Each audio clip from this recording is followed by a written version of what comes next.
우리를 참으로 사랑하시는 살아계신 하나님 아버지, 우리를 죄악 속에서 구원하여 주셔서 너무나 감사드립니다.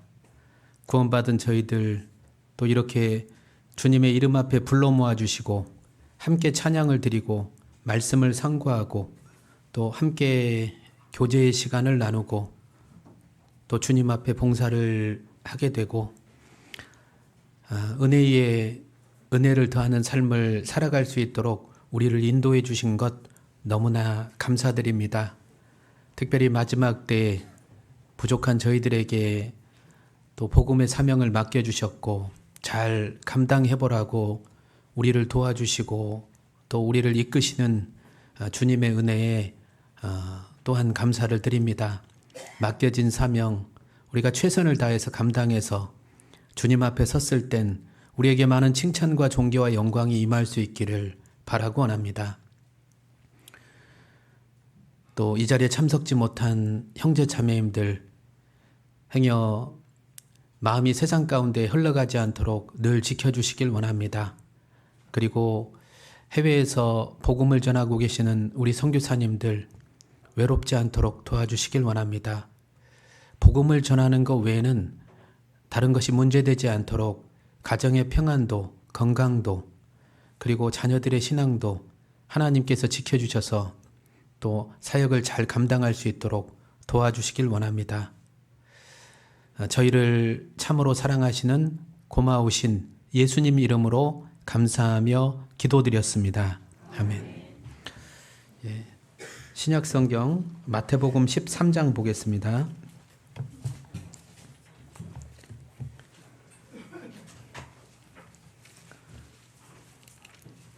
마태복음 13장 18절부터 신약성경 21페이지입니다. 마태복음 13장 18절부터 먼저 제가 읽겠습니다. 그런즉 씨 뿌리는 비유를 들으라. 아무나 천국 말씀을 듣고 깨닫지 못할 때에는 악한 자가 와서 그 마음에 뿌리운 것을 빼앗나니 이는 곧 길가에 뿌리운 자요. 돌밭에 뿌리었다는 것은 말씀을 듣고 즉시 기쁨으로 받되 그 속에 뿌리가 없어 잠시 견디다가 말씀을 인하여 환난이나 핍박이 일어나는 때에는 곧 넘어지는 자요. 가시떨기에 뿌리었다는 것은 말씀을 들으나 세상의 염려와 재리의 유혹에 말씀이 막혀 결실치 못하는 자요. 자, 23절은 같이 읽겠습니다. 좋은 땅에 뿌렸다는 것은 말씀을 듣고 깨닫는 자니 결실하여 혹 100배, 혹 60배, 혹 30배가 되느니라 하시더라. 반갑습니다. 이렇게 분가하시고 이렇게 정신 없으시죠? 바쁘실 거라고 생각이 됩니다. 아까 잠깐 생각하기를 성경에 보면 이제 보다 나은 삶에 대한 선택을 요구하는 말씀들이 많이 있거든요. 보다 나은 삶이 무엇인지에 대해서 계속 언급하고 계시는데 광주교회에 계시다가 또 여기 오셔서 바쁜 삶을 보내실 텐데요. 분명 보다 나은 삶의 선택을 하셨을 거라 믿습니다. 어제 이제 그 봉사원들하고 식사를 하다가 교회가 이제 무등교회잖아요. 광주 무등교회인데 한자의 의미가 무엇이냐고 물었습니다. 그런데 기가 막힌 뜻이 있대요. 견줄 수 없는 그 으뜸이 되는 곳이란 뜻이 있습니다. 아마도 이 지역에서 누구도 견줄 수 없는 으뜸이 되는 곳이라고 생각이 됩니다. 또 이를 위해서 저도 함께 기도를 드리겠습니다. 저희 교회도 2022년도에 자립을 했습니다. 이제 4년 조금 넘어가는데요. 제주 중북교회가 자립한 날이 4월 3일입니다. 여기 이제 광주 같은 경우도 5월 18일이 특별한 날이듯 제주도에서도 4월 3일은 아주 특별한 날입니다. 이제 4월 3일 날 첫 주일 설교를 하게 되었는데요. 설교를 이제 하려고 이제 준비하고 있었는데 묵념의 나팔이 울리더라고요. 그래서 무슨 의미일까 생각을 하다가 아마도 하나님께서 부시는 나팔 같은 그런 그 생각이 들었습니다. 그들의 아픔을 이해하고 또 그들의 아픔을 끌어안고 목회를 하라고 그렇게 저에게 주시는 메시지 같았습니다. 저희 교회가 이제 자립을 하게 된 계기는 제주도에 와보시면 제주교회가 조금 이제 시내권에서는 처진 위치에 있습니다. 애월읍이라고요. 예, 이게 시내 중심에서는 조금 처져 있는 그 위치에 있기 때문에 시내 그 중심 안에 사시는 분들이 그곳 가운데 이제 가서 전도를 하고 또 신앙생활을 하는데 조금 어려움이 있었습니다. 그래서 그간에 교회당을 이전을 하느냐 아니면 분가를 하느냐 많은 교제를 하다가 분가를 결정해가지고 저희 교회도 이제 3개 구역이 이렇게 나오게 되었습니다. 그래서 지금 한 100명 정도 처음에 나왔는데 지금 한 188명 올해 그렇게 시작을 했습니다. 나와보니까 너무 좋은 것 같아요. 제주 지역이 섬 지역이고 그리고 관광지이고 그리고 또 많은 우상들이 있습니다. 그리고 그들만이 뭉치려고 하는 괜당 문화가 있거든요. 독특한 단어잖아요. 쉽지 않은 그 곳인데 전도를 위해서 저 많은 기도를 부탁을 드리겠습니다. 아까 우리 사회 보시는 분이 오늘은 봄날 같다라는 그 인사를 했는데요. 제주도에 오시면 유명한 고깃집이 있거든요. 그 이름이 늘봄이라는 고깃집이거든요. 늘 봄 같은 교회가 되었으면 참 좋겠습니다. 기도 많이 부탁드리고요. 오늘은 이제 주제를 씨 뿌리는 비유로라는 주제로 말씀을 드리려고 합니다. 경상도 지역 가니까 이거 오타가 나가지고요. 씨 뿌리는 비유라고 이렇게 잘못 쓰셨더라고요. 저는 씨 뿌리는 비유를 말씀드리는 게 아니고 씨 뿌리는 비유를 말씀드리고 가겠습니다. 자, 여기 18절에 다시 한번 같이 읽을까요? 그런즉 씨 뿌리는 비유를 들으라. 하나님께서는 우리가 성경을 쉽게 이해할 수 있도록 여러 비유들을 사용하셨죠. 때로는 농사를 짓는 비유, 씨를 뿌리는 비유, 그리고 또 장사를 하는 비유, 또 물고기를 낚는 비유 등등을 통해서 우리가 성경을 아주 쉽게 이해할 수 있도록 비유를 들어서 설명을 하셨습니다. 하나님께서 왜 이런 그 비유를 들어서 설명을 하셨냐면요. 전도를 하는 것, 그리고 신앙생활을 하는 것, 이것이 바로 우리가 씨를 뿌리는 것, 그리고 또 농사를 짓는 것과 아주 유사하기 때문에 그렇습니다. 성경에서 씨는 무엇을 의미할까요? 말씀이죠. 그렇죠. 씨와 말씀이 유사한 건 바로 씨 속에도 생명이 있듯 말씀에도 생명이 있는 것이죠. 더 나아가서 씨가 땅에 뿌려지면 생명 활동이 일어나게 되고 그리고 또 변화의 역사가 일어나는 것처럼 사람에게도 그 말씀이 전해지면 생명 활동의 역사가 일어나는 것이죠. 이처럼 씨의 특징이 있는 것처럼 말씀에도 특징은 바로 살아있다라는 것입니다. 히브리서 4장에도 보면 하나님의 말씀은 살았고 운동력이 있어 좌우 날선에 어떤 검보다 예리하여 라는 말씀처럼요. 그리고 베드로전서 1장에 있는 말씀처럼 너희가 거듭난 것이 썩어질 씨로 된 것이 아니요 썩지 아니할 씨로 된 것이니 이는 살아있고 항상 있는 말씀으로 되었느니라 라는 말씀처럼요.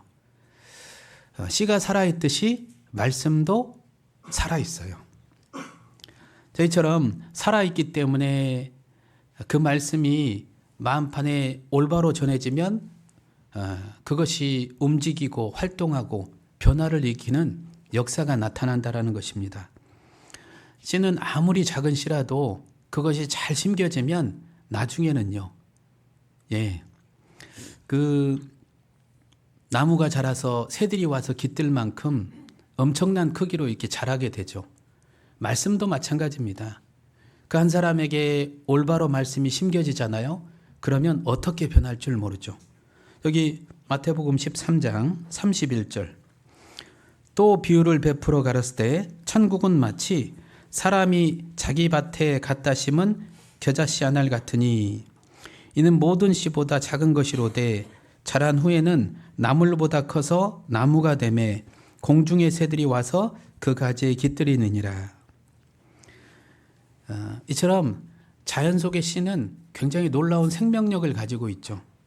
작은 씨 하나가 겉보기에는 볼품이 없어 보이지만 그런데요, 그것이 땅에 제대로 심겨지면 나중에는요, 적절한 환경이 주어지면 놀라운 변화의 역사를 나타내는 것이죠. 우리 그 가을에 피어난 코스모스 아시죠? 코스모스.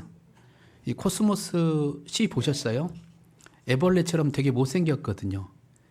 그런데 심어놓은 씨가 나중에 자라서 보면 되게 아름답잖아요.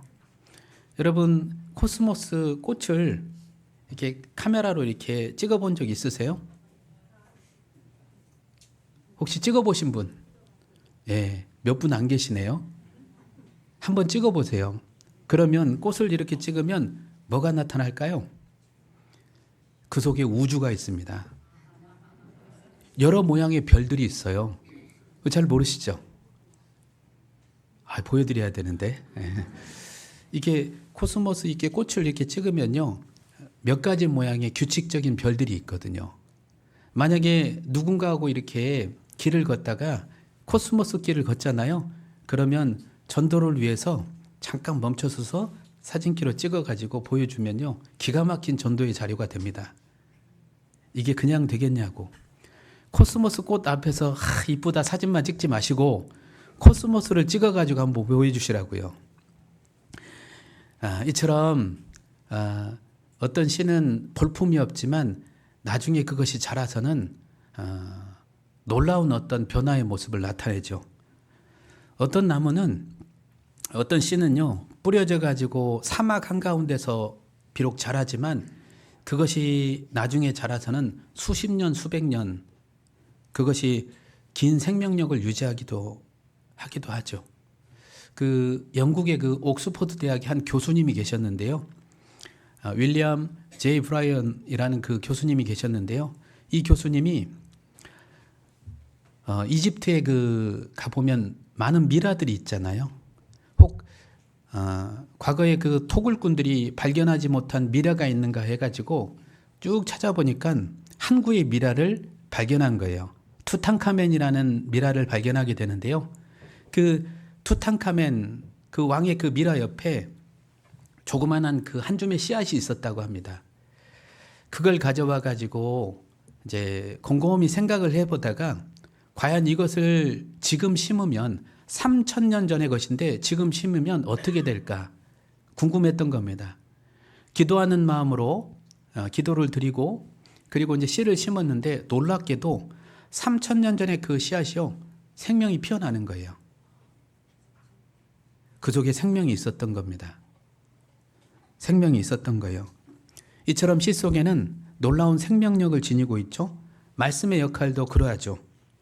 말씀도요, 생명 활동의 역사가 나타나기 때문에 말씀이 제대로 잘 심겨지면 그것이 새롭게 태어나게 되고 새로운 피조물이 되죠. 그리고 성장하고 자라고 열매를 맺는 변화의 역사가 나타나는 것이죠. 그게 말씀의 역할입니다. 그 미얀마 선교사 아도니람 저드슨 아시죠? 이분이 1812년에 아내와 함께 선교를 떠났거든요. 자, 그런데 선교 초기에는 굉장히 험난했다고 합니다. 그래서 선교 초기에 그 6년 동안은 이게 믿는 사람이 없었대요. 너무 힘들었겠죠? 포기하고 싶은 그런 많은 순간도 있었겠죠? 그리고 이제 이 아도니람 더드스는요, 나중에는 버마와 영국과 전쟁이 있을 때 간첩으로 오인을 받아가지고 17개월을 간첩으로 오인받아가지고 감옥 생활도 했다고 합니다. 선교 중에는 열병으로 아내도 잃고 자식도 잃었어요. 접고 돌아가야 되는데 아도니람 저드스는요, 끝까지 남아가지고 미얀마어로 성경을 번역했다고 합니다. 21년이 지난 이후에는 많은 개종자들이 나온 거예요. 미얀마 가보면 저도 가봤거든요. 선교를 위해서 가봤는데 거의 90% 이상이 불교입니다. 그런데 한 5% 정도가 기독교인이에요. 그 중에 이 아도니람 저스슨이 뿌렸던 씨, 그걸 통해서 기독교인이 되어 있는 그런 씨 속의 열매들이 돼가지고요. 마을을 형성해 있는 그런 곳도 있거든요. 저도 그곳을 가봤거든요. 뿌려놓은 씨가 절대 헛되지 않은 거예요. 자, 우리도 마찬가지입니다. 가끔 우리는 전도를 하면서 씨를 뿌리면서 언제 결실이 되어 돌아올까 우리는 생각하잖아요. 우리 가족들은 왜 이렇게 구원을 받지 못하는 걸까? 마음에 근심이 있을 수도 있고, 그리고 또 마음에 한켠에 나는 기쁘고 좋은데 한켠에 흘려야 될 눈물이 있는 것이죠. 자, 그런데 성경에서 전했던 말씀이 결코 헛된 대로 돌아오지 않는다라는 걸 말씀하시죠. 이사야 55장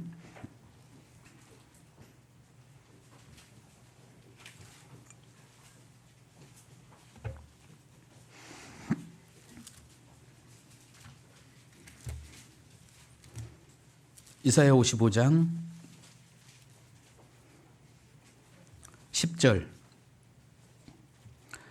비와 눈이 하늘에서 내려서는 다시 그리로 가지 않고 토지를 적시어서 싹이 나게 하며 열매가 맺게 하여 파종하는 자에게 종자를 주며 먹는 자에게 양식을 줌과 같이 11절 같이 읽겠습니다.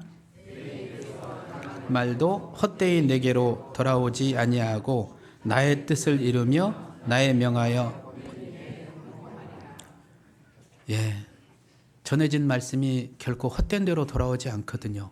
그래서 행여 쉽게 구원이 이루어지지 않는다 해도 우리는요 말씀을 많이 전해놔야 됩니다. 그러면 전했던 분의 마음의 상황이 바뀌게 되면 언제든 그 구원의 메시지를 마음으로 받아들일 때가 오는 것이거든요. 그래서 우리는 전하는 것이 힘들지만 또 힘들겠지만 우리가 많은 씨를 뿌려야 되는 그런 사명을 안고 있는 것이죠. 내가 진실로 너희에게 이르노니 한 알에 밀이 땅에 떨어져 죽지 아니하면 한 알 그대로 있고 죽으면 많은 열매를 맺느니라. 죽으면 많은 열매를 맺느니라 라는 말씀처럼요.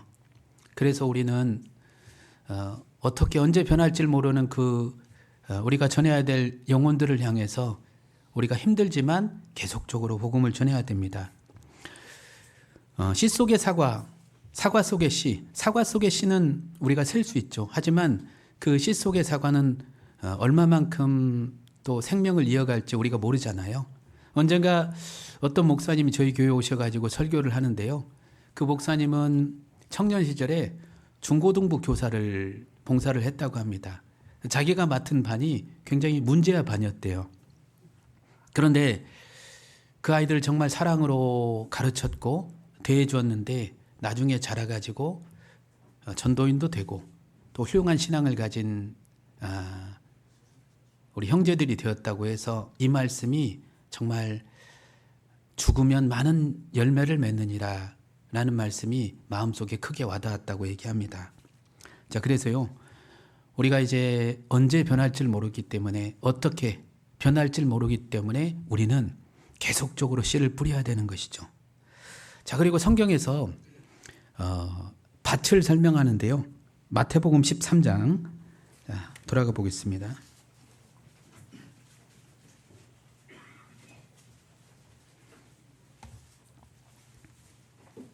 마태복음 13장 31절. 또 비유를 베풀어 가라스 때 천국은 마치 사람이 자기 밭에 갖다 심은 겨자씨 한 알 같으니. 사람이 자기 밭에라고 했잖아요. 여기 이제 밭을 언급하고 있는데요. 밭이 의미하는 건 무엇일까? 넓게는 세상, 좁게는요 그 사람의 마음인 거예요. 한 사람의 마음이죠. 그리고 더 나아가서 교회도 일종의 밭입니다. 자, 우리 고린도전서 3장 9절.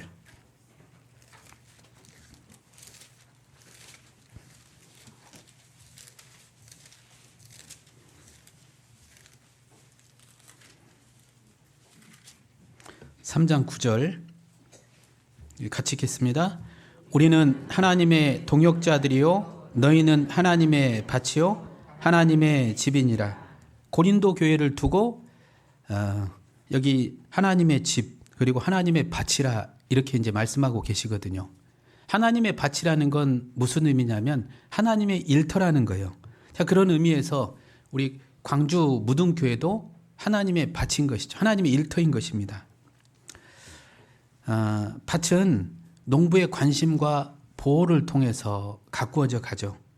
그리고 또 농부는 이제 밭에 심은 그 곡식을 위해서 그 보호를 위해서 울타리도 쳐주고 담도 쳐주죠. 왜냐하면 요즘은 이제 농작물들 보호를 위해서, 왜냐하면 들짐승들이 자꾸 오잖아요. 마찬가지로 교회도 들짐승과 같은 계속적으로 파괴하고 그 다음에 무너뜨리려고 하는 사단 마귀의 세력이 있기 때문에요. 하나님의 보호를 잘 받아야 됩니다. 그리고 농부는요, 이제 밭을 가꾸는 데 있어서 끊임없이 그 바람을 타고 날아오는 씨들 있잖아요. 풀씨들. 예, 그 풀씨들을 잘 이렇게 뽑아서 밭을 잘 관리해야 되죠.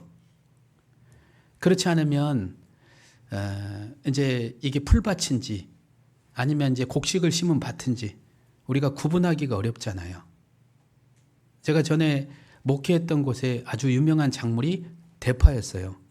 그런데 그 어떤 형제님이 조금 이제 바빴는지 가보니까 대파반, 풀반. 자, 그런데 제가 이제 그걸 보고 한번 가가지고 이제 식구들하고 같이 가서 풀을 싹 뽑아줬거든요. 일주일 지나니까 어떻게 돼요 또? 대파반, 풀반. 원인이 무엇일까 하다가 제가 그 밭두렁 있잖아요. 그게 원인이더라고요. 또 어떤 원인이 그런 부분이 있더라고요. 풀을 안 베가지고 그 풀씨가 다 밭으로 날아오는 거예요. 예초기를 들고 쫙 베줬어요. 좀 낫더라고요. 이처럼 계속적으로 밭은 관리하지 않으면 풀씨가 계속 날아오듯 교회도 마찬가지입니다.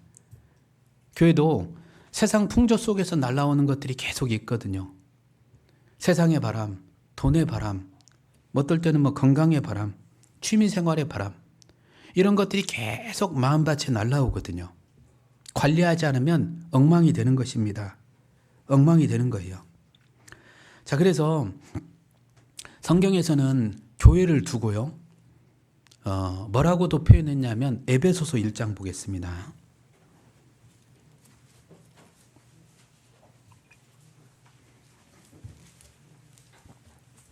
에베소서 1장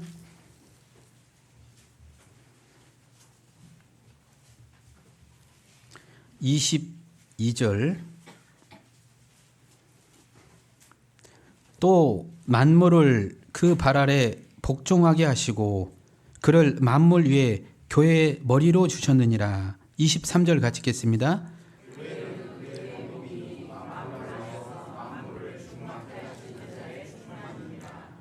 교회는 그의 뭐라고요? 몸이라고요. 교회를 두고 몸으로서 설명을 하고 있거든요. 자, 우리 몸의 건강관리를 잘 해야죠. 그렇잖아요. 자, 그런데 현대인들을 두렵게 하는 병 중 하나가 뭐냐면 암이죠. 암인데 암 발생 원인 중 하나가 우리 시대는 차가운 음식을 많이 먹기 때문이라고 얘기합니다. 냉동식품을 많이 먹잖아요. 우리 이제 음식 남으면 어디로 들어가요? 냉장고로 들어가요. 그 음식을 또 먹다 보니까 몸이 차가워지고 건강에 문제가 생기는 것이죠. 마찬가지로 몸과 같은 교회도 차가운 것들이 계속 들어오면 병이 드는 겁니다. 자, 그래서 교회 건강을 해치는 차가운 것들이 계속 되면 문제가 되는 것이죠. 그래서 몸이 따뜻해야 건강하듯 교회도 따뜻해야 건강한 교회가 되는 것입니다. 여자의 몸이 따뜻해야 아이를 잘 생산하잖아요. 교회도 따뜻하게 해야 나중에 전도도 잘 되고 교회 안착도 잘 될 수 있거든요. 그래서 교회에 오면 우리는 어떤 얘기를 주고받아야 되냐면요. 복음 전하는 얘기, 은혜 받은 얘기, 그리고 또 사랑의 대화, 이런 것들을 잘 주고받아야만 교회가 따뜻해지고 그 따뜻한 교회를 통해서 전도도 잘 되고 그리고 또 교회 안착도 이룰 수 있는 것입니다. 그게 교회 건강을 보호하는 것이죠. 그런데 교회에 와가지고요, 돈 버는 얘기, 취미생활, 세상적인 얘기만 주고받는다면 교회도 차가워지는 거예요.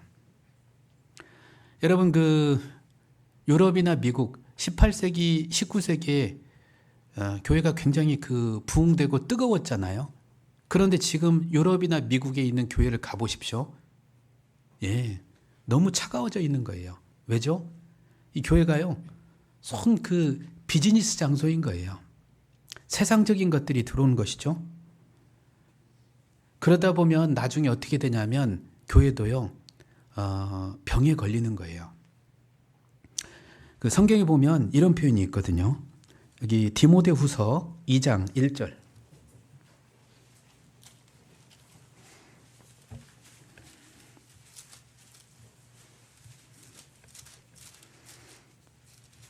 디모데후서 2장 1절.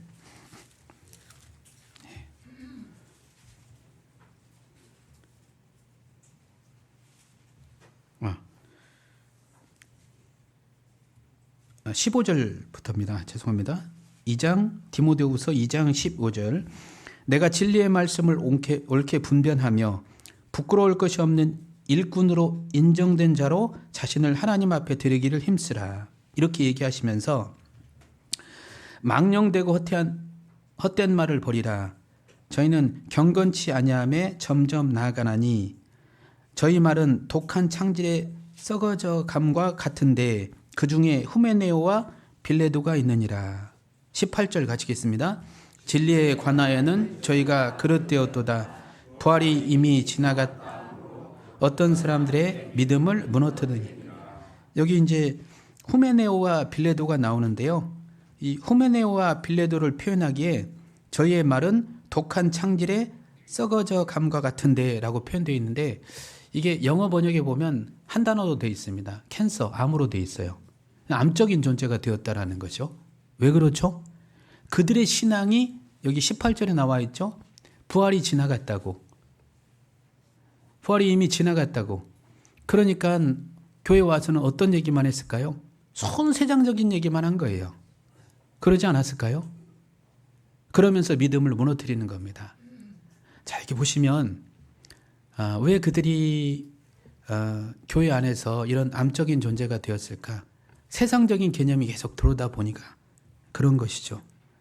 자, 그래서요, 우리는 교회 건강을 지키는 데 있어서 따뜻한 말, 은혜의 말, 사랑의 대화, 이런 것들을 주고받으려고 해야 됩니다. 이런 것들이 잘 교회 가운데 형성이 되잖아요. 그러면 시간이 지나면 전도도 자연스럽게 잘 되고 교회 안착도 쉽게 이룰 수가 있습니다. 자, 그래서 교회를 밭으로 설명을 하고 있는데요. 어떤 밭은 잘 갈려져서 무엇을 심어도 잘 심겨지고 잘 자라는 밭이 있죠. 그런 밭이 있죠. 교회가 그런 교회가 돼야 됩니다. 그러면 잘 갈려진 밭은 어떤 밭일까요? 첫 번째, 좋은 땅과 같은 그런 밭은 첫 번째, 말씀을 잘 듣는 교회입니다. 말씀을 잘 듣는 교회예요. 그게 바로 좋은 밭과 같은 교회의 특징인 거예요. 그리고 말씀을 잘 듣고 그것을 마음속에 새기려고 하고, 그리고 또 그 말씀을 통해서 변하고자 하는, 순종의 길로 가고자 하는 그런 모습으로 살아가는 그런 교회의 모습은 잘 갈려진 밭과 같습니다. 자, 그래서 야고보서 성경에 보잖아요.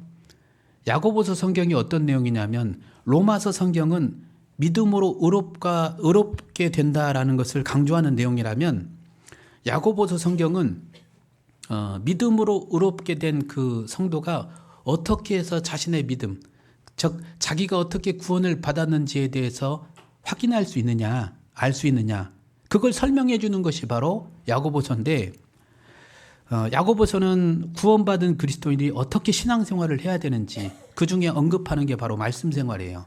근데 이 말씀 생활을 할 때 세 가지를 얘기하고 있거든요. 첫 번째는 잘 들으라예요. 들으라. 잘 들으라고요. 예. 잘 듣고, 그리고 두 번째는 받으라. 자, 첫 번째 따라해 보겠습니다. 들으라. 두 번째 받으라. 듣고 나서 내가 받지 못하면 문제인 겁니다. 근데 왜 받지 못하냐면 그 표현에 보면 온유함으로 받으라 그랬죠. 온유함으로 내 마음을 잘 지키지 못하면 들려준 말씀을 내가 잘 받을 수 없거든요. 만약 이곳에 와서도 말씀을 듣는 가운데 두 마음으로 듣거나 아니면 세상 염려 가운데 마음이 빼앗겨 가지고 말씀을 듣고 있거나 아니면 오늘 아침에 이제 가족들 간에 다투었다면 싸웠다면 이 말씀이 잘 안 들려올 것입니다. 그래서 말씀을 잘 듣도록 온유한 마음으로 내가 마음을 지켜서 말씀을 잘 듣는 것이 그리고 받는 것이 중요합니다. 그리고 세 번째는 따라해 보겠습니다. 행하라. 듣고 잊어버리는 것이 아니고 그 말씀을 행하려고 해야 돼요. 그게 말씀 생활입니다. 자, 그래서 우리가 잘 듣고 받고 행하라 라는 것이죠. 우리는 한 해를 지나면서 여러분 어때요? 예, 지금 이제 거의 4월이 다가고 5월이 이제 다가오는데 4개월 동안 신앙생활 가운데 남는 말씀이 있어요? 여러 차례 말씀 들었지 않습니까? 내 마음속에 지금 새겨진 말씀이 있습니까? 없어요? 우리가요, 말씀을 여러 차례 듣지만 마음속에 새길 수 있는 말씀이 있어야 됩니다. 이게 한 장을 읽더라도, 하루에 한 장을 읽더라도 내 마음에 남는 말씀, 그걸 마음속에 잘 새겨야 됩니다. 저희 교회도 아침 묵상을 이제 아침에는 한 장, 저녁에는 한 3장 정도 이렇게 말씀을 읽는데요. 아침 묵상을 쭉 하고 그 다음에 이제 마음속에 남는 그 말씀 한두 구절을 이제 카톡방에 올리거든요. 남는 말씀. 저도 오늘 이렇게 말씀을 읽는데요. 사도행전 27장의 말씀을 읽게 되었는데요. 되게 마음에 와닿더라고요. 그 사도행전 27장을 보면 사도 바울이 이제 로마로 압송되어 가는 가운데 처음에 이제 백부장 율리오가 사도 바울을 찾아오거든요. 이번 항해를 해야 되냐 말아야 되냐 묻는데 어려울 것 같다고, 굉장히 날씨도 그렇고 어려울 것 같다고 그렇게 얘기를 해줬거든요. 근데 이 백부장 율리오가 선장과 선주에게 또 찾아가 가지고 물어요.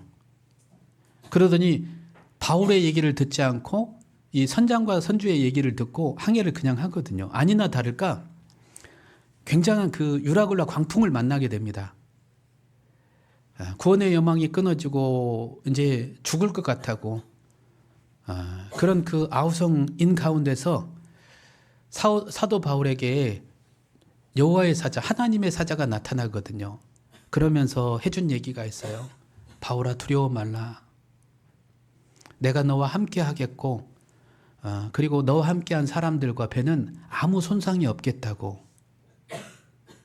그렇게 여호와의 사자가 쭉 얘기를 해주거든요. 바울은 얼마나 좋았을까요? 그 얘기를 듣는 데 있잖아요. 하나님 약속하셨잖아요. 걱정 말라고. 아무 손상도 없겠고 너 함께하는 사람들 아무 문제 없을 거라고. 그걸 딱 듣고 나서요, 이제 사람들에게 얘기를 해줍니다. 얘기를 해주는데 너무 그 감동에 그 북받쳐가지고 얘기를 해주는데 어젯밤에 그 여호와의 사자가 나에게 이런 얘기를 해줬다고. 그러면서 한 얘기가 뭐냐면요. 나는 약속하신 그 말씀 그대로 되리라고 하나님을 믿노라. 이런 표현이 있거든요. 여러분, 지금 이제 세상이 마지막 때이고 그리고 불안한 시대잖아요. 그런데 우리가 붙잡을 수 있는 게 무엇이죠? 우리는 소망의 닷과 같은 말씀이에요. 약속의 말씀이거든요.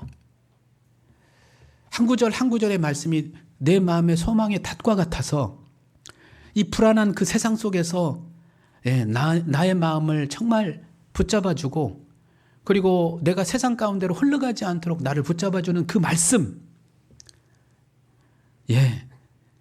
그런 말씀 생활을 우리가 해야 하지 않겠습니까? 하나님은 씨처럼 우리에게 우리 마음판에 계속적으로 뿌려주는데 몇 개월이 지났는데 내가 그 한 구절의 말씀을 붙잡지 못한다면 1년이 지났어도 내가 올해를 살아가는 가운데 내 마음속에 남는 한 구절의 말씀이 없다면 뭐가 문제 있지 않겠습니까? 돌아봐야지 않겠습니까? 한 해를 살면서 이제 여러 간증들을 하잖아요. 간증들을 하는데 이런 간증들을 많이 하시죠. 올해도 내가 못 살았다고. 올해도 정말 후회스럽다고. 후회는 반복하는데요. 참된 회개를 통해서 내가 정말 돌이켜서 붙잡는 그 한 구절의 말씀이 없는 거예요. 적어도 올해는 이 말씀이 나를 정말 살렸다고, 이 말씀이 나를 지켰다고, 이 말씀이 나와 함께 했다고, 그런 말씀이 좀 있어야 하지 않겠습니까? 한 구절의 말씀이라도요. 그런 구절의 말씀이 있어야 하지 않겠습니까? 그래서 우리는 그 말씀을 잘 간직해야 돼요. 성경에 보면 이런 말씀이 있거든요. 잠언 2장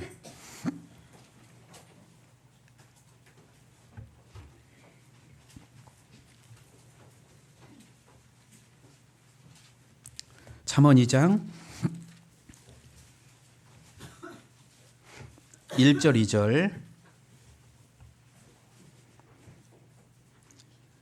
1절 2절 같이 읽겠습니다.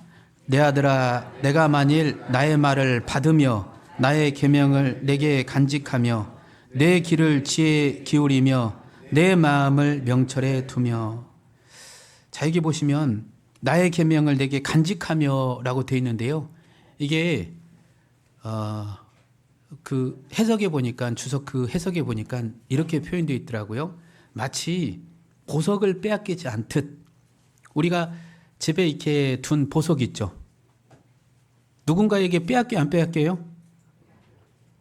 금 있으시죠? 누구 줘요, 안 줘요? 안 줘요. 그렇잖아요. 요즘 금값이 얼마나 비싼데요. 팔 때는 80만 원, 또 살 때는 92만 원. 한돈에. 너무 비싸잖아요. 안 빼앗기잖아요. 그것도 안 빼앗기는데 우리는 왜 이렇게 말씀을 많이 빼앗길까요? 금 같은 말씀을. 잠언 4장에 보면 훈계를 굳게 잡아 놓치지 말고 그랬어요. 우리에게 많은 말씀들이 전해지고 귀에 들려갑니다.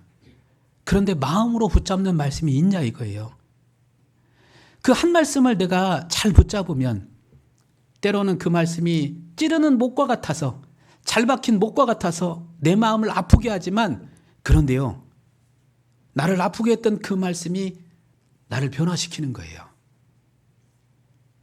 양심의 채찍처럼 들려온 목과 같은 말씀이지만 그 붙잡은 한 구절의 말씀이 나를 변화시키는 거예요.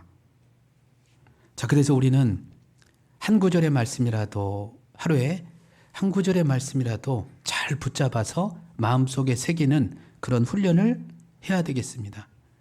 그게 바로 좋은 밭, 좋은 교회의 모습이죠. 반대로 안 갈려진 밭과 같은 모습은요. 일단 그런 교회의 특징은 말씀을 잘 듣지 않죠. 하나님은 말씀을 통해서 사람을 변화시키거든요. 그런데 말씀을 듣지 않는 사람은 변화가 되지 않는 특징을 가지고 있습니다. 변화의 모습이 보이잖아요. 디모데후서 3장에 보면 항상 배우나 마침내 진리의 지식에 이를 수 없느니라 라는 말씀처럼요. 우리 진짜 항상 배우잖아요. 수도 없이 말씀을 배우는데 그게 진리의 말씀으로 진리의 지식으로 이룰 수 없느니라 라는 말씀처럼요. 그러면 그런 상태에서 교회에 나오게 되면 나누는 대화는 형식적이고 세상적인 대화만 나누게 되죠. 영혼에 대해서 무관심하죠. 전도에 대해서 무관심하죠. 새롭게 누군가가 구원을 받아도 그다지 관심을 갖지 않는 것이죠. 안 갈려진 밭과 같은 그 특징의 모습입니다. 우리 마음이란 밭도 관리하지 않으면 굳어가요. 딱딱하게 굳어간다고요. 굳어져 버리면요, 이게 말씀의 씨가 뿌려져도 들어갈 틈이 없는 겁니다. 그래서 교회라는 밭도, 그 다음에 개인이란 마음 밭도 잘 관리를 해야 됩니다. 자, 그래서 우리가 오늘 배우는 말씀 가운데 또 우리 개인이란 그 마음의 밭도 한번 살펴보고, 그리고 또 우리가 전해야 되는 밭들이 있죠. 전도를 해야 되는 그 밭들이 있잖아요. 왜냐하면 마가복음 4장 26절에 보면 하나님의 나라는 사람이 씨를 땅에 뿌림과 같으니 그랬잖아요. 우리가 전도를 하는 게 마치 씨를 뿌리는 것과 같잖아요. 그런데 그 씨를 뿌릴 때 아무런 가꿔지지 않는 밭에 뿌리는 게 아니죠. 잘 밭을 일구고 난 다음에 씨를 뿌리듯 우리가 전해야 될 사람들의 그 마음밭을 잘 살피는 것이 너무나 중요하죠. 자, 여기 마태복음 13장, 여기 네 종류의 밭이 나오는데요.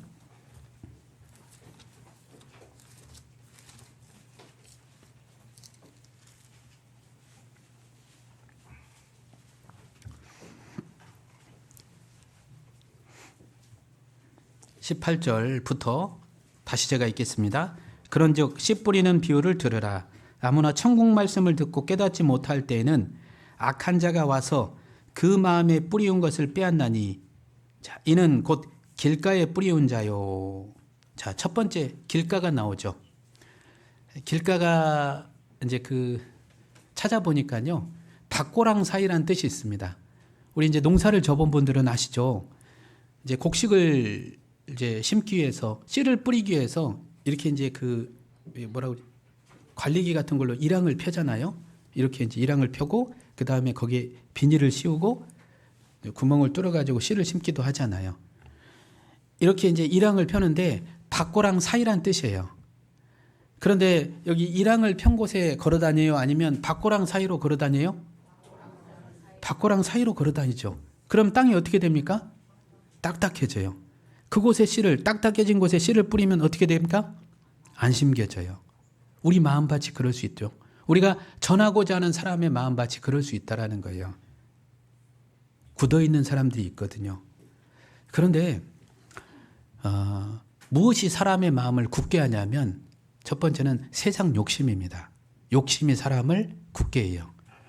베드로후서 2장에 보면 그런 말씀이 있거든요. 탐욕으로 연단된 마음, 이런 표현이 있거든요. 사람의 그 욕심이 계속 들어오잖아요. 그러면 마음밭이 굳어가요. 대표적인 예가 누구냐면 가룟 유다입니다. 3년 반 동안 예수님 따랐습니다. 놀라운 이적도 봤죠. 그리고 또 크나큰 사랑도 곁에서 봤거든요.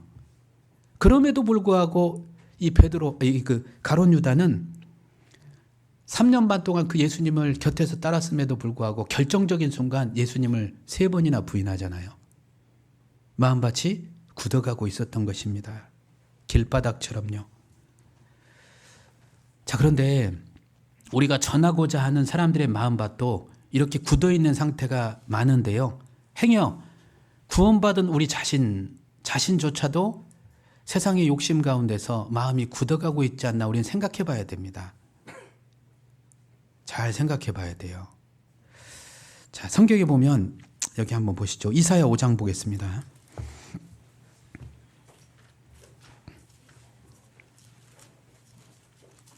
이사야 5장을 펴놓으십시오.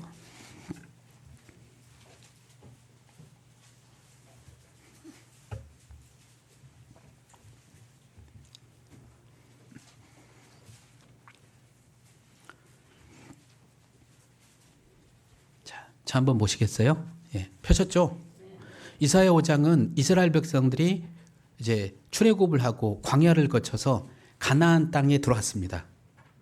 이제 가나안 땅에 딱 들어오면 이제 가나안 7족속들이 있잖아요. 하나님께서는 가나안 7족속들을 제거하고 그리고 이 거룩한 백성으로 이스라엘을 심으려고 했거든요. 예.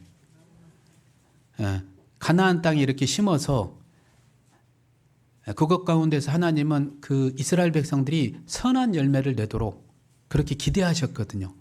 그래서 하나님께서 이 이사야 5장에 보면 이스라엘 두고 뭐라고 표현하셨냐면 포도원으로 표현하고 있습니다. 여기 5장 1절부터 제가 읽겠습니다.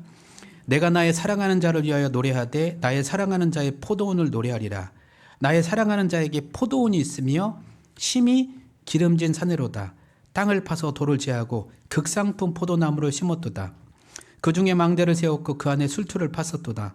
좋은 포도 맺기를 바랬더니 들패도를 맺혔도다. 예루살렘 거민과 유다 사람들아 구하노니 이제 나와 내 포도원 사이에 판단하라. 이스라엘 백성들을 가나안 땅에 심고 하나님은 기대하셨거든요. 좋은 포도 맺기를, 좋은 열매 맺기를 기대하셨거든요. 하나님은 농부로서 최선을 다하셨죠. 농부가 정말 곡식을 심어놓고 최선을 다하잖아요. 관심을 갖고 그리고 또 밭을 보호하기 위해서 얼마나 최선을 다합니까? 하나님도요. 이 이스라엘 백성들을 가나안 땅에 심어놓고 담도 쳐주고 울타리도 쳐주고 마치 포도원이라 했으니까요. 그리고 또 이 가나안 땅에 가장 필요한 게 무엇이죠?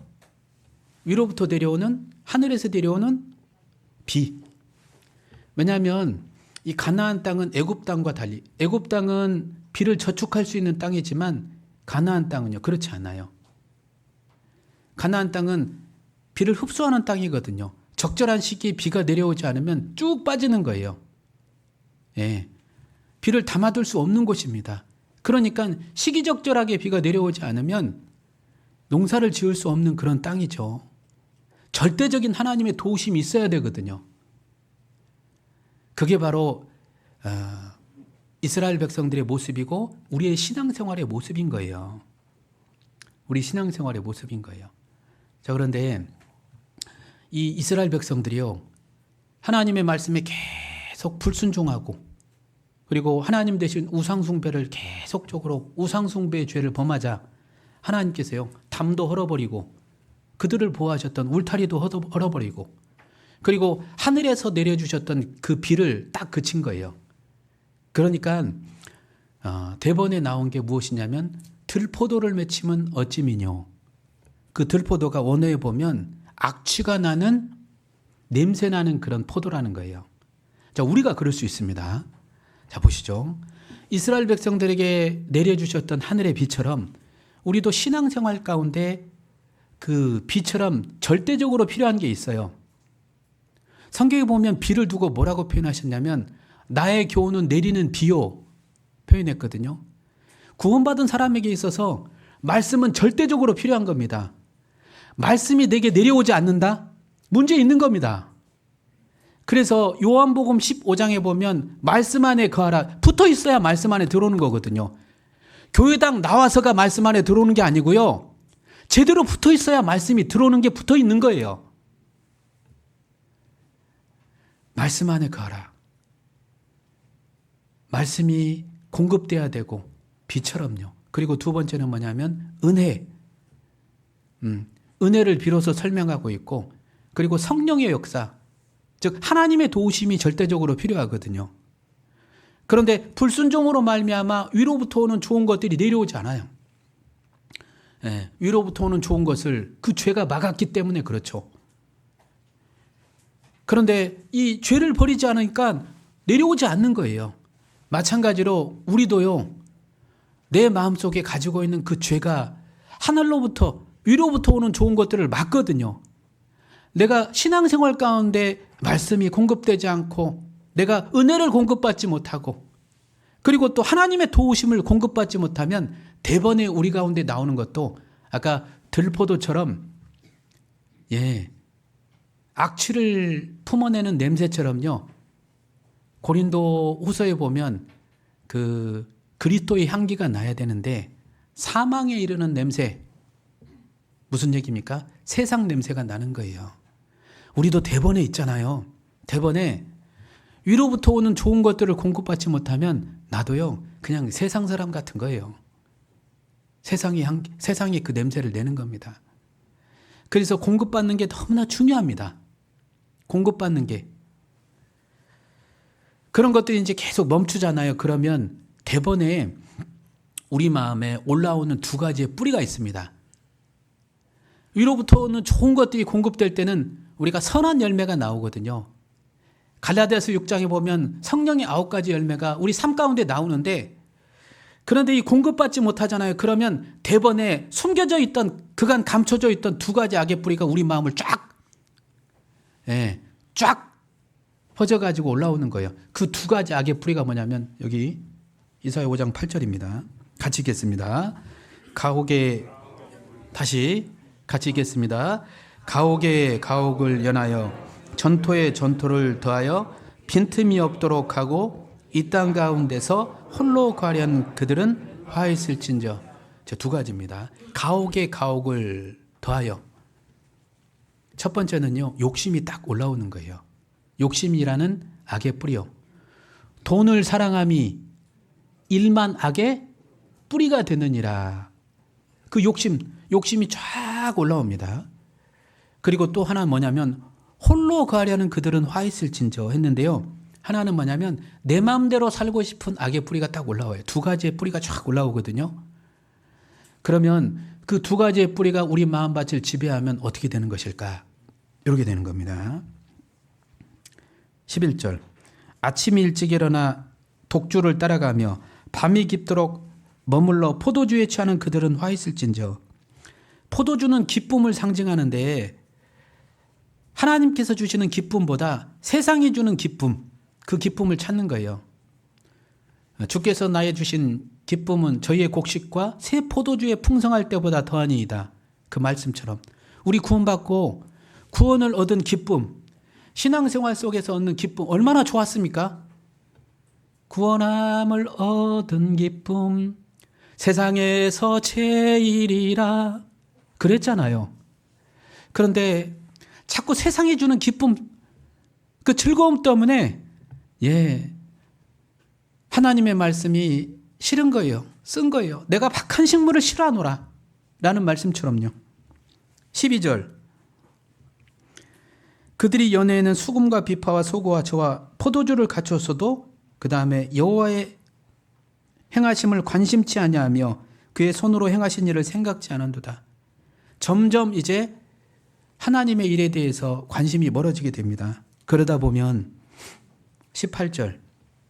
거짓으로 끈을 삼아 죄악을 끌며 수레줄로 함같이 죄악을 끄는 자는 화 있을진저. 죄를 무는 겁니다. 여러분, 여기 두 가지 단어가 있거든요. 처음에는 끈, 그 다음에 줄. 끈하고 줄의 차이가 무엇일까요? 끈은요, 내 의지만 있으면 얼마든지 끊을 수 있거든요. 탁 끊고 나올 수 있거든요. 그런데 이걸 방치해 두면 줄이 돼요. 줄이 된다라는 건 무슨 의미입니까? 줄이 되면요, 내가 끌려다녀요. 이렇게. 죄에 이렇게 끌려다니는 겁니다. 죄의 줄에 매여서 우리가 끌려다니는 거예요. 그러다 보면 여기 20절. 악을 선하다 하며 선을 악하다 하며 흑암으로 광명을 삼으며 광명으로 흑암을 삼으며 쓴 것으로 단 것을 삼으며 단 것으로 쓴 것을 삼는 그들은 화 있을진저.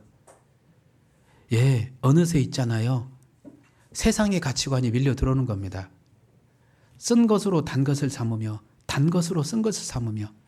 여러분, 우리가 구원받고 말씀이 너무 달았잖아요. 십자가가 너무 달았잖아요. 말씀이 꿀송이처럼 너무 달았잖아요. 그런데 세상 것을 자꾸 맛보다 보니까 말씀이 쓴 거예요. 교제가 쓴 거예요. 전도가 힘든 겁니다. 내가 변한 거예요. 말씀이 변한 게 아니고. 가치관의 그 변화가 일어납니다. 나중에 그걸 방치해 두면 여기 21절.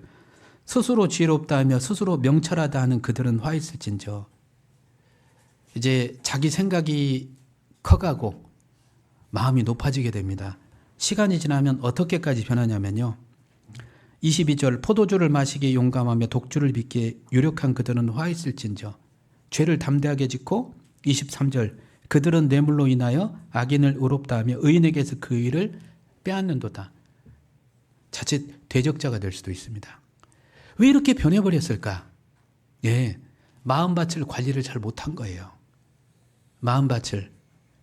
마음이란 밭에 위로부터 오는 것들을 잘 공급받고 좋은 땅으로 일궜어야 되는데 방치해 두니까 그것이 엉망이 되고 나중에 두 가지 악의 뿌리가 올라와서 점점요 선한 열매가 안 나오고 들포도를 맺힌 것처럼 안 좋은 열매들이 내 삶 속에서 계속 나오는 거예요. 우리가 그럴 수 있습니다. 자칫 잘못하면. 그래서 마음이란 밭도 우리가 정말 잘 관리하는 것이 너무나 중요해요. 사람은요 계속적으로 죄를 받아들이면 마음이 나중에는요 금강석처럼 단단하게 굳어간다라고 되어 있어요. 스가랴 그 7장에 보면 마음이 금강석 같아서 그런 표현이 있거든요. 탁탁하게 굳어있는 세상 사람들이 있습니다. 말씀이요 한 말씀도 안 들어가는 분들이 있어요. 제가 전하는 가운데 한 번씩 상담을 해보면 진짜 이렇게 돌처럼요 너무나 굳어있어서 뿌려봤지만 한 말씀도 한 단어도 안 들어가는 분들이 있거든요. 우리 시대가 그런 분들이 많이 늘어나요. 양심을 거스리는 시대요. 어그러진 시대고 강팍한 시대죠. 요즘 사람들은 정말 죄를 느끼질 못해요. 죄 말씀을 들어도 양심의 고통을 느끼지 못하는 그런 많은 분들이 있습니다. 마치 예수님 당시에 문둥병자를 두고 지적을 하셨듯이 문둥병의 고통이 무엇입니까? 고통을 느끼지 못하는 겁니다. 그러다 죽어가는 것이죠. 우리 시대가 죄에 대한 고통, 양심에 대한 고통 이것을 느끼지 못하는 세대라고 얘기합니다. 마태복음 11장에 보면 자 한번 찾아볼까요? 마태복음 11장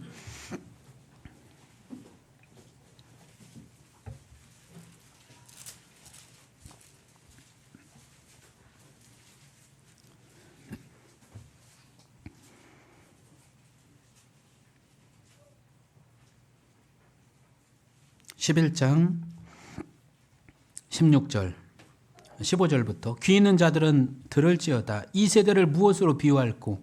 비유컨대 아이들이 장터에 앉아 제 동물을 불러 가로되 우리가 너희를 향하여 피리를 불어도 너희가 춤추지 않고 우리가 애곡하여도 너희가 가슴을 치지 않함과 같도다. 여기 보시면 이 말씀은 예수님 말씀인데요.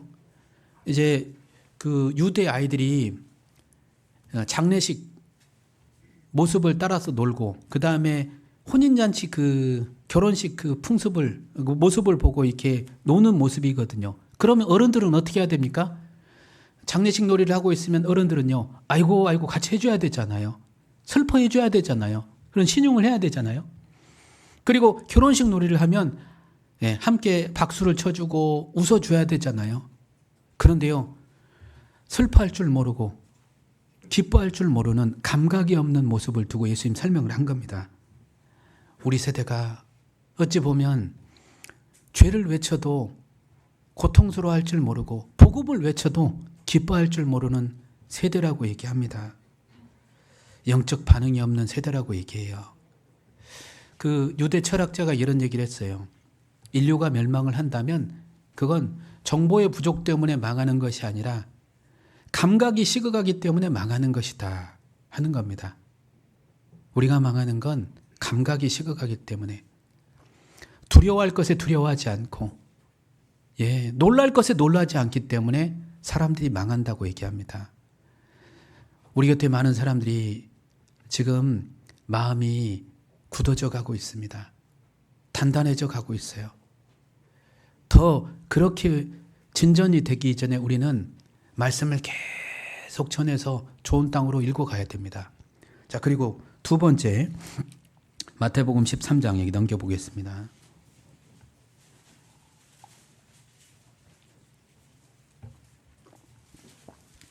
5절.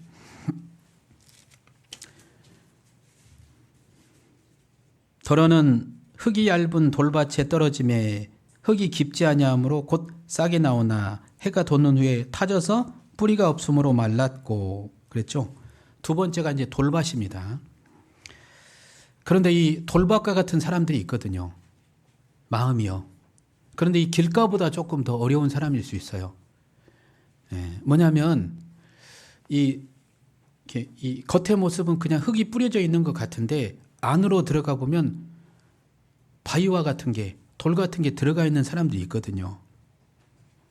그런데 그분들의 특징은 잠시 기쁨으로 받지만 힘든 일이 주어지면 곧 넘어지는 자요 라고 표현하고 있습니다. 해가 돋으면 타서 말라버리고 결실치를 못하거든요. 우리 곁에 전하다 보면 그 속에 말씀을 잘 듣는 듯 보여요. 근데 그 속에 캐내지 못한 돌들이 있는 분들이 있거든요. 어떤 분들은 자기 생각이란 돌, 고집하는 게 있거든요. 그리고 또 어떤 분들은요, 자기 어떤 전통이란 돌, 저희 아버님이 그랬어요. 그리고 또 자기 신념이란 돌, 꽉 붙잡고 있거든요. 꽉, 자기 계획이란 돌, 꽉 붙잡고 있거든요. 그거 안 빼내는 거예요. 그러니까 말씀이 뿌리를 내리질 못하는 겁니다. 그걸 안 캐내고. 예. 그래서 우리 곁에는 죄송합니다만 그걸 캐내지 못하고 이제 복음이 제대로 심겨지지 않는 분들도 간혹 있어요. 성경에 참된 회개가 되지 않으면 복음이 이루어지지 않거든요. 회개하고 복음을 믿으라 그랬잖아요. 그게 돌을 캐낸다라는 게 사실은 참된 회개의 모습입니다. 내 생각을 걷어내고 내 계획을 걷어내고 내려놓고 있잖아요. 진지하게 말씀을 듣는 것. 구세군의 창시자 윌리엄 부스는 이렇게 얘기를 했죠. 마지막 때가 되면 회개 없는 구원이 판칠 거라고 얘기했습니다. 우리 시대요. 그 사람들의 모습을 보면 교회를 다니는 분들도요. 하나님 믿는다고 하지만 내용이 없어요. 그 속에는 자기 계획, 자기 고집, 자기 생각들 그게 다 들어가 있는데 겉으로는 그냥 교회를 다니는 사람들이에요.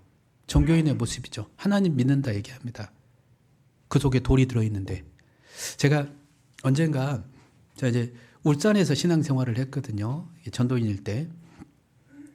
근데 울산교회 그 교회당 앞에 소나무 한 그루가 있었습니다. 근데 이 소나무가 시간이 지날수록 껍질이 막 벗겨지고 솔방울을 많이 맺히더라고요. 이상하다. 해가지고 이제 관리인 형제님이 그걸 살려보려고 소나무가 이제 그 소나무에 좋은 게 막걸리 있잖아요. 막걸리를 막 부어줬어요. 영양제도 주고. 그런데 안 살아나는 겁니다. 그래도 한 집사님이 이렇게 지나가면서 어떤 얘기를 하냐면, 그 밑에 뭐가 있어? 옛날에 건축할 때 있잖아요. 쎄면 폐기물을 거기다 이렇게 묻은 거예요, 조금. 그러니까 나무가 뿌리를 내리지 못하는 겁니다. 우리가 그럴 수 있어요. 우리가요, 마음에 폐기물이 있거든요. 담아둔 게 있거든요. 그 꺼내놓지 못하는 것들이 있거든요. 그걸 캐내야, 빼내야 뿌리가 내려가는데 그러지 못한 분들이 있어요. 딱 붙잡고. 저희 아버님은 15년 동안 15년 동안 있잖아요. 문중제사 그 꽉 붙잡고 있었거든요. 상담을 그렇게 하는데도 뭔가 변하지 않는 거예요. 여러분 내려놓으셔야 돼요. 그래야 말씀이 정확하게 들어갈 수 있습니다. 그래서 말씀이 뿌리를 내리지 못한 원인이 있다라는 것입니다. 자, 그리고 여기 마태복음 13장 22절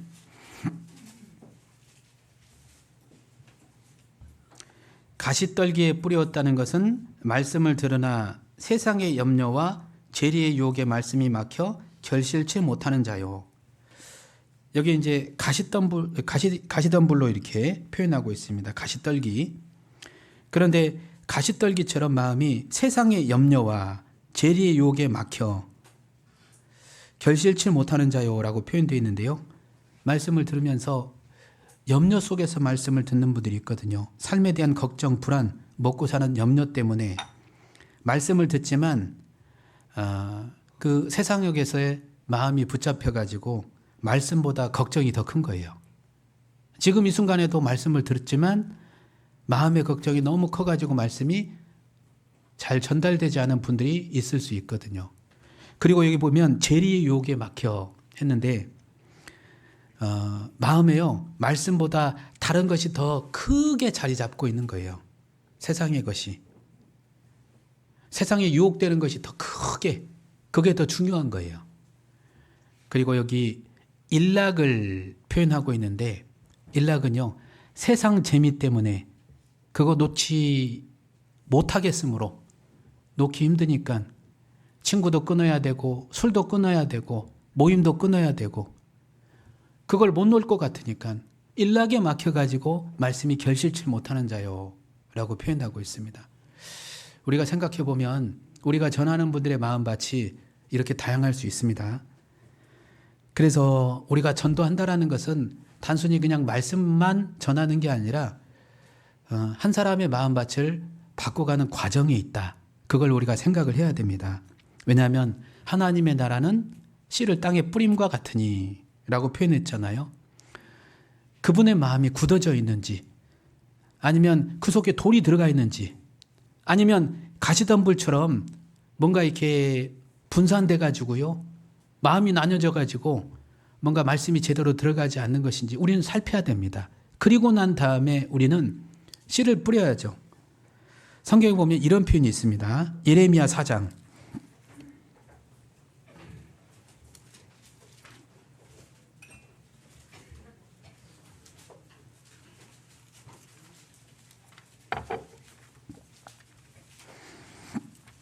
예레미야 4장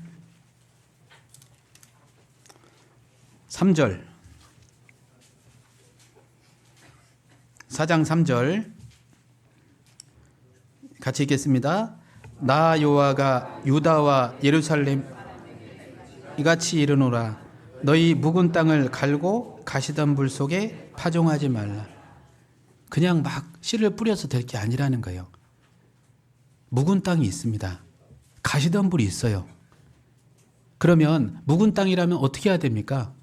그걸 잘 깨가지고 좋은 땅으로 만들어서 그 다음에 씨를 뿌리면 들어가게 되잖아요. 가시덤불이라면 그걸 잘 태워야 되겠죠. 어떤 분은 정말 40년, 어떤 분은 60년, 어떤 분은 80년 묵은 땅이 있을 수 있거든요.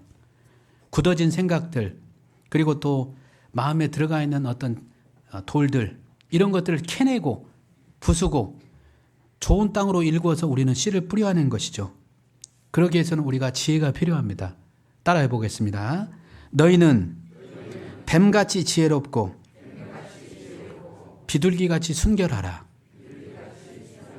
뱀 같은 지혜가 필요합니다. 그냥 마구잡이로 뿌릴 게 아니에요. 물론 그렇게 이제 통하는 것도 있겠지만 뱀처럼 지혜롭게 우리가 전도해야 될 그런 부분도 있거든요. 여러분, 성경에서 뱀은 되게 이제 혐오스러운 그 동물로서 많이 표현되죠. 뱀들아, 독사의 자식들아, 이렇게 표현했던 말씀처럼요. 대부분의 그 성경의 내용은 뱀을 안 좋게 표현하고 있는데 여기서 뱀같이 지혜롭고 했잖아요. 그 뱀 좋아하세요? 안 좋아하죠. 저도 안 좋아합니다. 제가 울산에 있을 때요, 제가 부사역자로 있을 때 담임 목사님이 물고기 잡는 걸 그렇게 좋아했어요. 저는 끌려다녔죠, 막. 그래서 이제 어느 한 날 이제 물고기를 잡고 있는데 너무 힘든 겁니다. 그래서 돌아서 좀 쉬려고 하는데 글쎄 뱀을 만난 겁니다. 물속에서 쭉 오는데요. 쭉 왔어요. 근데 이제 이 뱀도 저를 보고 당황했고 저도 당황했고. 근데 이제 가끔 사람들 간에도 그럴 수 있잖아요. 한쪽으로 비켜주려고 하는데 동선이 겹칠 때가 있어요. 근데 그 뱀과 제가 동선이 겹친 거예요. 저는 이쪽으로 가고 싶은데 얘도 이쪽으로 오는 겁니다. 이쪽으로 가는데 또 이쪽으로 가려고 하니까 또 얘도 이쪽으로 오는 거고. 한참을 이제 기다렸죠. 그러니까 얘가 싹 피해 가더라고요. 그래서 이제 나오게 되었는데, 이처럼 뱀은 혐오스럽잖아요. 좋아할 리 없는데 뱀에게 배워야 될 지혜가 있는 거예요. 뱀은요, 신중하거든요. 굉장히 신중해요. 우리도 전도하는 데 있어서 신중한 지혜가 필요합니다. 어떤 말은 많은 말을 해서가 아니라 경우에 합당한 말을 던져주는 게 중요해요. 그래서 성경에도 경우에 합당한 말은 아로 새긴 은쟁반위의 금사가 아니라 라는 말씀처럼요. 필요적절한 말을 우리가 줄 수 있다면, 그래서 우리는 곁에 있는 사람들에게 분명히 기회가 주어질 겁니다. 대답할 것을 우리는 예비해 놔야 돼요. 내가 준비하지 않으면 그 적절한 타이밍에 기회를 놓쳐버릴 수가 있어요. 잘 살펴보고 관심을 가지고 잘 살펴서 적절한 타이밍에 우리가 건네준 말은 아로 새긴 그 은쟁반위의 금서가처럼 그 말씀이요, 효력을 나타낼 때가 있는 거예요. 그러기 위해서는 우리가 상대방의 얘기도 잘 들어야 됩니다. 잘 들어야 돼요. 사람은 그 입의 대답으로 말미암아 기쁨을 얻나니 때에 맞는 말이 얼마나 아름다운고. 그리고 사연을 듣기 전에 대답하는 것은 미련하다고 했잖아요. 우리는 가끔 전도를 하면서 일방적으로 내 얘기만 하거든요. 가끔 그럴 때 있죠. 제가 옛날에 처음에 상담인이 돼가지고 상담을 할 때 내가 알고 있는 지식만 전해주려고 했거든요. 올바른 상담이 아니에요. 잘 듣고 짧게 얘기하더라도 경우에 합당한 말을 줄 수 있다면 그게 바로 적절한 상담이 되는 거잖아요. 전도할 때도 마찬가지입니다. 전도할 때 올바른 지혜가 뭐냐면 상대방의 얘기를 잘 듣고 그 사람에게 필요한 얘기를 전해줄 수 있어야 됩니다. 그게 지혜인 거예요. 그러면 그 사람에게 필요한 때, 또 그 사람에게 필요한 말로 인해서 때로는요, 전도함에 있어서 많은 말보다 아무 말 하지 않고 내 기도해 줄게, 그 말이 오히려 효과적일 수 있거든요. 제가 어떤 영화, 생일이라는 그 영화가 있는데요. 그게 뭐냐면 세월호 사건을 두고 만들어진 그 영화거든요. 제가 전에 경상도에 있을 때 아주 작은 영화관에서 제 딸과 함께 봤는데요. 보다가 그 생일이라는 영화 속에서 그런 내용이에요. 아이를 보냈는데 너무 엄마가 슬퍼하는 겁니다. 근데 아빠는 그 엄마의 마음을 헤아리질 못해요. 아내의 마음을. 서로 다투죠. 심한 다툼이 일어나고 엄마는 막 이제 이 방 안에 갇혀가지고 문 잠그고 계속 울고 있는 겁니다. 문을 두드리면서 왜 우냐고, 그만 울라고, 나도 미치겠다고. 그러니까요, 그 얘기를 듣던 그 옆집에 그 아줌마, 엄마의 친구겠죠. 막 문을 열고 들어와가지고 문을 딱 닫고 들어와가지고 아무 말 없이 툭툭툭툭. 그러니까 울음을 그쳐요. 우리도 가끔은 많은 말보다 상대방의 마음을 헤아리고 이해해 줄 수 있는 그런 지혜가 필요합니다. 적절한 말, 지혜의 말, 그것이 필요할 때가 있죠. 우리는 그런 지혜를 통해서 한 사람 한 사람의 마음밭을 우리가 일궈가는, 좋은 땅으로 일궈가는 게 전도의 모든 과정입니다. 무조건 씨를 뿌릴 게 아니라 마음밭을 잘 일궈가지고, 그리고 씨를 뿌렸을 때 반드시 생명의 역사가 나타나는 것이죠. 여러분, 좋은 땅이 되었다라는 건 무엇일까요? 누가복음 8장입니다.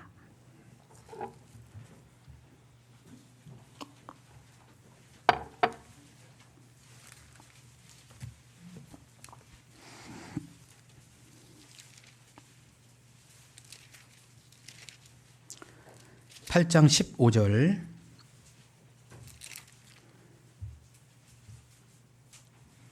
같이 읽겠습니다. 좋은 땅에 있다는 것은 착하고 좋은 마음, 말씀을 듣고 지키어 인내로 결실하는 자니라. 여기 첫 번째, 좋은 땅에 있다는 것은 착하고 좋은 마음으로 말씀을 듣고 그랬죠. 말씀을 듣는데 어떤 분들은요, 부정적인 마음, 정직하지 않은 마음으로 표현하는 경우가 있어요. 그런데 하나님은 우리의 마음의 중심을 보시잖아요. 정직한 마음을 원하시거든요. 어린아이와 같이 되지 않으면 결단코 천국에 들어갈 수 없다고. 하나님은 우리를 다 아시거든요. 내가 모르면 모른다 하면 되잖아요. 그죠? 정직한 마음을 원하시거든요. 모르겠다고 상담하면 되잖아요. 그런데 말씀을 듣고 있잖아요. 앞에서는요, 잘 들었다고, 아유, 말씀 너무 좋다고. 뒤에 가서는요, 널 그게 믿겨져? 정직하지 않은 마음입니다. 하나님은요, 정직한 사람을 구원하시거든요. 순수한 사람을 구원하셔요. 그리고 두 번째, 듣고 지키어 그랬죠. 어떤 사람이 구원받을 가능성이 많냐면요, 말씀을 잘 들었어요. 지키려고 하는 사람이에요. 왜냐하면 말씀 잘 들었지만 둘째 날 마음을 지키지 못해가지고 세상 가운데로 그냥 가버리는 분들이 있잖아요. 첫날 말씀을 잘 듣고 결론을 얻으려고 하는 분들이 있거든요. 내가 이 끝까지 한번 들어볼게. 그런 분들은 구원받을 가능성이 많습니다. 그리고 인내로 결실하는 자니 끝까지 들으면요, 구원받을 가능성이 많기 때문에 우리는 그걸 잘 도와야 됩니다. 끝까지요. 제가 최근에 이렇게 전도 집회를 하면서 몇 달 전이죠.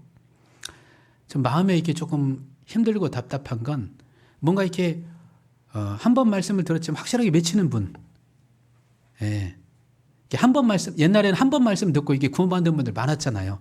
요즘에는요, 많이 말씀을 들어야 됩니다. 그래야 이렇게 열매가 되는 경우가 있는데, 최근에 이제 어떤 젊은 청년이거든요. 이제 자매님의 딸인데 자매님이 작년 3월 달에 구원을 받고, 그리고 나서 이제 딸에게 전도를 했어요. 처음 말씀을 듣는데, 물론 이제 교회를 조금 다른 교회를 다녔었죠. 말씀을 이제 듣는데 6일째까지 쭉 말씀을 듣는 가운데 그래도 잘 들었는데, 마지막 제가 이제 그 자매님의 딸만 보고 이렇게 계속적으로 이제 전도 집회 때 설교를 계속 거의 집중해서 했던 것 같아요. 많은 분들 봤어야 되는데 살리고 싶더라고요. 제가 뭐 살리는 건 아니지만 정말 살았으면 좋겠다, 구원받았으면 좋겠다, 그 마음이 있었습니다. 전하는데 6일차 말씀을 듣고 이제 표정을 보니까 그닥 뭔가 변화의 얼굴이 보이지 않는 겁니다. 저도 무너졌죠. 그래서 이제 무슨 뜻이 있을까 되게 이제 힘들었는데, 이제 그 다음날 그 자매님의 딸이 올까 안 올까 고민이 됐거든요. 그런데요, 그 엄마도 너무 간절했고, 저도 그 자매님의 딸이 구원받았으면 좋겠다라는 마음, 그 간절한 마음 때문에 거의 이렇게 잠을 못 이루고 기도를 했던 것 같아요. 그 다음날 왔거든요. 복음 투를 하는데 그때 딱 구원이 이루어지게 됐어요. 한 번 말씀을 들었지만 준비되었고 구원을 받게 되었거든요. 물론 이제 그 어떤 것보다 그 엄마의 그 인내, 그 간절함, 그것이 결국에 결실을 이루게 됐다 생각이 되거든요. 우리는 전도하는 데 있어서 인내가 필요합니다. 하루보다 이틀, 이틀보다 사흘, 끝까지 듣는다면 구원받을 가능성이 많기 때문에요. 자, 그래서 인내로 결실하는 자니라고 했잖아요. 우리가 끝까지 말씀을 듣도록 우리는 돕는 역할을 해야죠. 자, 그리고 우리가 이제 말씀을 듣는 사람들에게 무엇을 거둬야 될까? 여기 호세아 10장입니다. 거의 끝으로 가고 있습니다.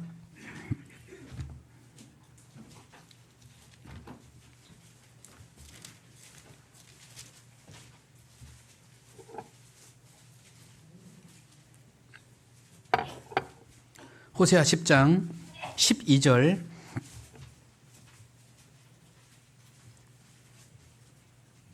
12절, 여기 마지막 구절입니다. 12절 같이 읽겠습니다. 너희가 자기를 위하여 의를 심고 긍휼을 거두라. 지금이 곧 여호와를 찾을 때니 너희 묵은 땅을 기경하라. 마침내 여호와께서 임하사 의를 비처럼 너희에게. 자, 보시면 우리가 무엇을 거둬야 되냐면요. 자기를 위해서 말씀을 듣도록 해야 됩니다. 자기를 위하여 의를 심고 그랬잖아요. 자기를 위하여. 즉, 이 하나님의 말씀, 하나님과 자신과 무슨 관계가 있는지, 그리고 이 성경의 말씀은 자신을 위해서 기록되었다. 우리를 위해서 기록되었다. 그걸 아는 게 중요하죠. 그리고 이 성경의 말씀을 통해서 또 알아야 될 게 자신의 정확한 운명을 아는 거예요. 뭘 알아야 된다고요? 정확한 운명을 알아야 돼요. 나의 신분과 나의 상태와 나의 운명을. 죄 있지 뭐.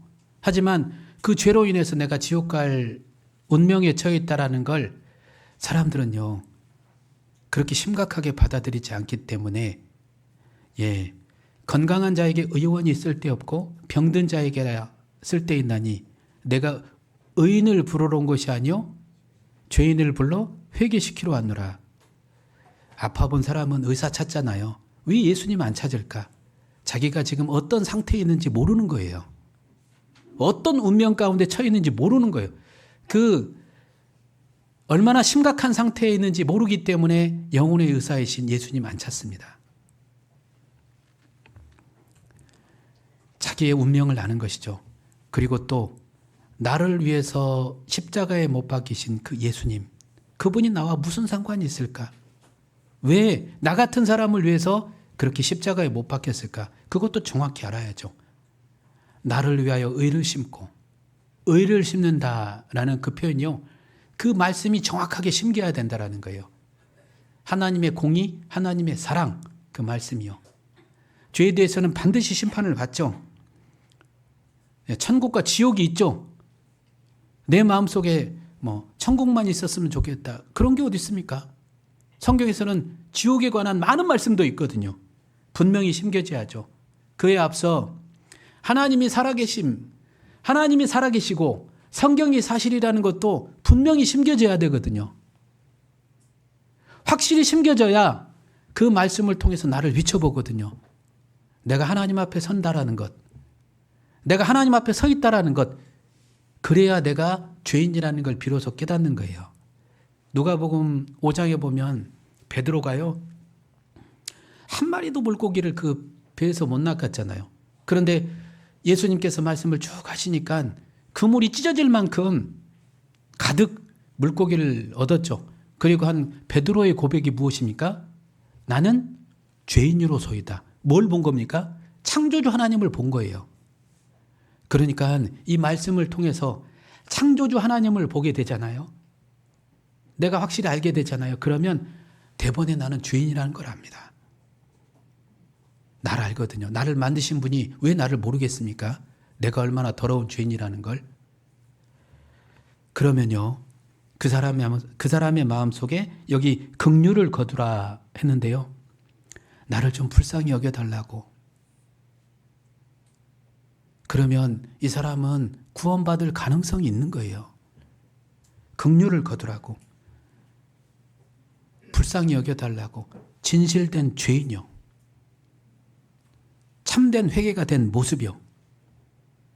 그러지 않은 상태에서 우리가요, 그냥 복음을 자칫 쉽게 전해주면 우리는 가끔 그러지 않아야 되는데, 한 사람을 두고 관상용 신앙, 분재형 신앙을 우리가 만들 수도 있다라는 것이죠.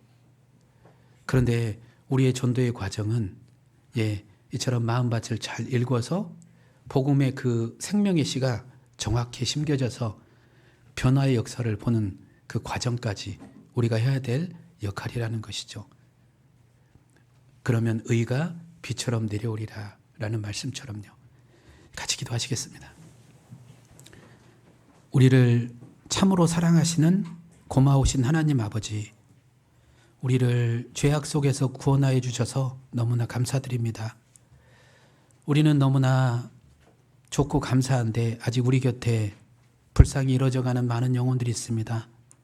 우리가 기회가 주어질 때마다 사람들의 그 마음밭을 잘 갈아서 그 복음의 씨를 또 잘 전해서 또 생명이 태어나는 일에 우리가 기쁨을 얻을 수 있도록 우리의 삶을 이끌어 주시길 원합니다.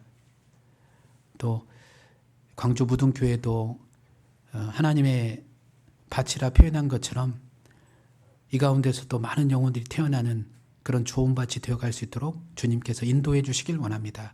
저희를 너무나 사랑하시는 고마우신 예수님 이름으로 감사하며 기도드렸습니다.